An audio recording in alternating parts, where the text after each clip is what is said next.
এই মুহূর্তে রাজ্য রাজনীতিতে সবচেয়ে গুরুত্বপূর্ণ খবর। মহারাজ প্রদ্যোৎ কিশোর দেববর্মন চ্যালেঞ্জ করলেন স্বরাষ্ট্রমন্ত্রী মাননীয় অমিত শাহকে।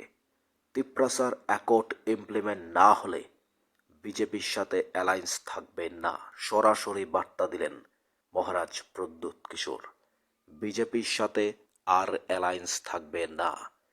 ডেডলাইন দিয়ে দেবেন মহারাজ প্রদ্যোৎ, একটা সম্ভাব্য ডেট দিয়ে দেবেন। এই ডেটের মধ্যেই তিপ্রাসার অ্যাকর্ড ইমপ্লিমেন্ট করতে হবে, নইলে বিজেপির সাথে অ্যালায়েন্স শেষ, জোট থাকবে না। স্বরাষ্ট্রমন্ত্রী অমিত শাহকে সরাসরি চ্যালেঞ্জ দিয়ে দিলেন। কি বললেন মহারাজ প্রদ্যোৎ, শুনুন বিশেষ বক্তব্য। অমিত শাহের চান্স দিতে চায় কি উনাতে উনি আমাদের প্রমিস করেছিল এগ্রিমেন্ট হবে, আমি ওনাদের চান্স দিতে চাই। আমি ওনার সঙ্গে আবার দেখা হয়েছে, আপনি ইমপ্লিমেন্ট করেন, আমি ডেডলাইন দিয়ে দেব। অপেক্ষা আর কতদিন করবে? আর আমি আজকে করবুকি একটা কথা বলতে চাই আপনার, অধিকার না দিলে আমি আর বেশি দিন এই অ্যালায়েন্সে বসবো না।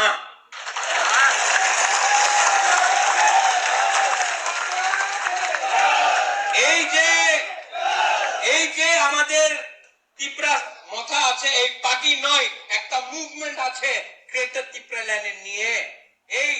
এই যে মুভমেন্ট, আমি আইপিএফটি যেমন 5-6 সাল উইদাউট এনি পাওয়ার, উইদাউট এনি রাইটস আমি সরকারে বসবো না। আমি আমাদের মন্ত্রী, আমি গভর্নমেন্টের আর বেশি দিন বসবো না। এইভাবে কাজ করলে আর বেশি দিন থাকতে পারবো না আমি। কেন কি আমাদের, আমি বীর বিক্রমের নাতি আছে, আমি ভিখারি নই, আমাদের তিপ্রাসা ভিখারি নয়। আপনি আমার অধিকার না দিলে নেক্সট ইলেকশনে বিজেপি, সিপিএম, কংগ্রেস একটা সিট পাওয়া যাবে না। তিপ্রাসার ভোট টাকা দিয়ে আপনার কিনতে পারবো না। টাকা দাও, আমি নিয়ে নেব টাকা। আমি অমিত শাহের চান্স দিতে চাই কি উনাতে উনি আমাদের প্রমিস করেছিল এগ্রিমেন্ট হবে, আমি ওনাদের চান্স দিতে চাই। আমি ওনার সঙ্গে আবার দেখা হয়েছে, আপনি ইমপ্লিমেন্ট করেন, আমি ডেডলাইন দিয়ে দেব। অপেক্ষা আর কতদিন করবে? আর আমি আজকে করবুকি একটা কথা বলতে চাই আপনার, অধিকার না দিলে আমি আর বেশি দিন এই অ্যালায়েন্সে বসবো না।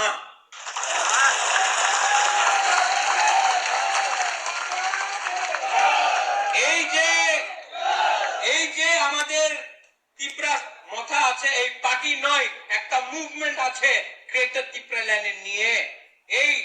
এই যে মুভমেন্ট, আমি আইপিএফটি যেমন 5-6 সাল উইদাউট এনি পাওয়ার, উইদাউট এনি রাইটস আমি সরকারে বসবো না। আমি আমাদের মন্ত্রী, আমি গভর্নমেন্টের আর বেশি দিন বসবো না। এইভাবে কাজ করলে আর বেশি দিন থাকতে পারবো না আমি। কেন কি আমাদের, আমি বীর বিক্রমের নাতি আছে, আমি ভিখারি নই, আমাদের তিপ্রাসা ভিখারি নয়। আপনি আমার অধিকার না দিলে নেক্সট ইলেকশনে বিজেপি, সিপিএম, কংগ্রেস একটা সিট পাওয়া যাবে না।